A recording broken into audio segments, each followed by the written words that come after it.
আসসালামু আলাইকুম। নতুন আরেকটি ভিডিওতে স্বাগতম। আজকে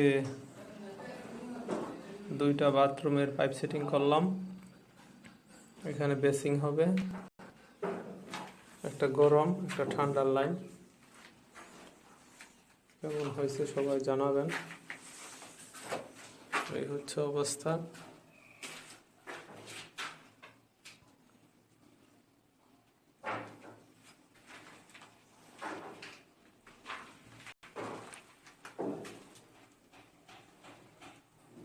এখানে গিজার বসবে, গিজার পাওয়ার করা হয়েছে।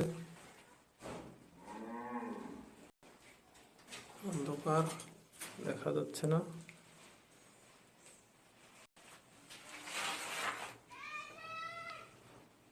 এখানে লো ডাউন হবে, এটা হাই পাওয়ার। আগে একজন এখানে পাইপ দিয়েছিল, কিন্তু ওই পাইপগুলো এখন কাজে লাগতেছে না, তাই নতুন করে আবার পাইপ বসানো হচ্ছে।